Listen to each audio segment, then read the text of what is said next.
गरीब नैना चिड़िया के पति के मरने के बाद घर की सारी जिम्मेदारी उस पर आ गई थी।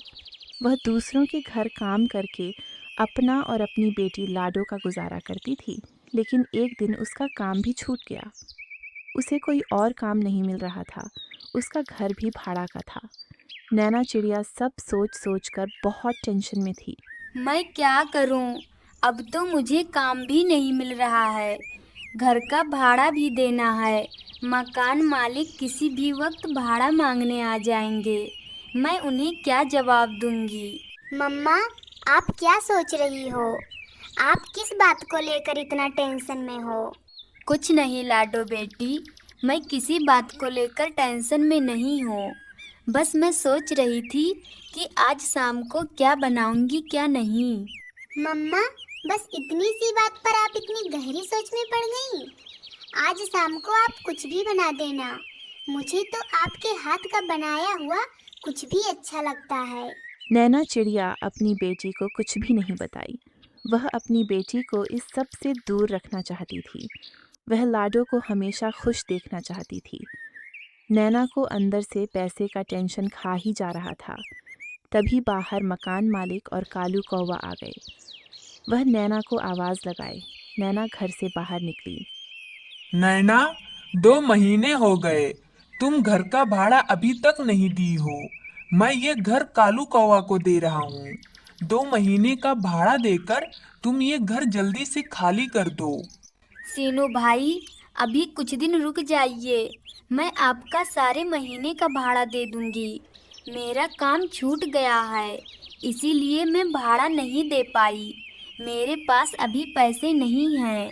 नहीं, मैं अब और कुछ नहीं सुनना चाहता।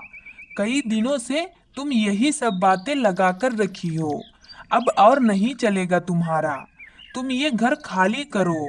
मैं कालू कौवा को ये घर दे चुका हूँ। हाँ हाँ, अब ये घर जल्दी से खाली करो।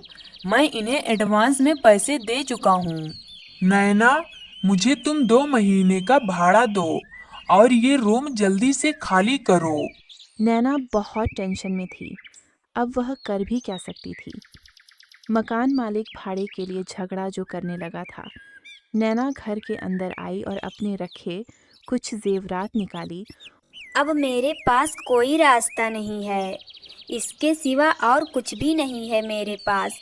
मैं ये सारे जेवरात मालिक को देकर घर का भाड़ा चुका देती हूँ। मैं फिर कभी अपने लिए जेवरात खरीद लूँगी। आखिर मैं कर भी क्या सकती हूँ? उसे लेकर मकान मालिक के पास आई। सीनू भाई, आप मेरे ये सारे जेवरात रख लें, लेकिन हमें कुछ दिनों तक इस घर में रहने दें। नहीं, मैं कुछ भी नहीं जानता।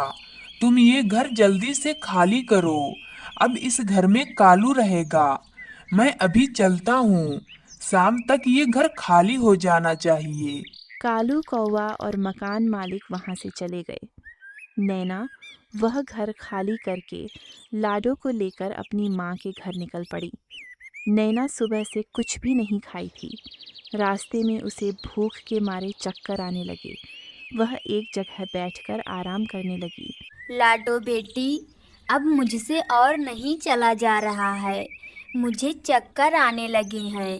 थोड़ा आराम कर लेते हैं। इस वक्त हमारी मदद करने के लिए कोई मिल भी नहीं रहा है। मम्मा, आप टेंशन ना करें। सब ठीक हो जाएगा। हम फिर से अपना नया घर बना लेंगे। आप सुबह से कुछ भी नहीं खाई हैं, इसीलिए आपको चक्कर आने लगे हैं।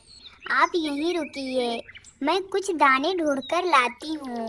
लाडो अपनी मम्मा के लिए दाने ढूंढने निकल पड़ी। वह कई जगह गई, लेकिन उसे जल्दी दाना नहीं मिल रहा था। ढूंढते ढूंढते तभी उसे एक पेड़ के पीछे उसे गेहूं के कुछ दाने मिल गए। वह दाना लेकर वापस लौट रही थी कि रास्ते में एक गुंडा उसे रोक लिया। सुन छोटी चिड़िया, ये दाने मुझे दे दे, वरना मैं तुझे मार डालूंगा। नहीं, मैं ये दाने तुम्हें नहीं दूंगी। मैं ये दाने अपनी मम्मा के लिए ले जा रही हूँ। मैं तुम्हें नहीं दे सकती। देखता हूँ कि कैसे तू मुझे ये दाने नहीं देती है। मैं तुझे मारकर ये दाने छीन लूंगा। लाडो गुंडे से डर गई और जल्दी से अपने दाने उसे दे दी। बेचारी लाडो फिर से दाने ढूंढने के लिए निकल पड़ी। तभी फिर से उसे एक पेड़ पर अमरुद दिखाई दिया। उस पेड़ पर एक ही अमरुद लगा हुआ था। वह पेड़ पर गई और अमरुद तोड़ी। आखिरकार मुझे फिर से दाने मिल ही गए। अब मुझे जल्दी से मम्मा के पास जाना होगा। काफी समय हो गया, उन्हें मेरी चिंता हो रही होगी। लाडो अमरुद लेकर वापस आने लगी कि तभी उसे फिर से रास्ते में एक बूढ़ी दादी मिली जो 2 दिनों से भूखी थी। बेटी, मुझे कुछ खाने के लिए दे दो। मुझे बहुत तेज की भूख लगी है। मैं 2 दिनों से कुछ भी नहीं खाई हूँ। मुझ में इतनी हिम्मत नहीं बची है कि मैं अपने लिए खाना ढूंढ सकूं। मुझे कुछ खाने दे दो। भगवान तुम्हारा भला करेगा। लाडो सोचने लगी, उसके पास केवल एक ही फल था। अगर वह बूढ़ी दादी को दे दी तो अपनी मम्मा के लिए क्या लेकर जाएगी। लेकिन उसे अपनी मम्मा की कई बातें याद आईं कि हमें हमेशा दूसरों की मदद करनी चाहिए। ये ले दादी माँ, मेरे पास बस एक ही फल है, इसे खा लीजिए। मैं अपने लिए फिर से दाने ढूंढ लूंगी। लाडो बूढ़ी दादी को वह फल दे दी। बूढ़ी दादी वह फल खाई। बेटी, तुम बहुत अच्छी हो। तुम्हारा दिल बहुत साफ है। तुम मेरी जैसी कमजोर बूढ़ी की भूख मिटाई हो। बेटी, मेरे पास तुम्हें देने के लिए कुछ भी नहीं है, लेकिन मेरे पास एक कंगन है। वह कंगन मैं तुम्हें देती हूँ।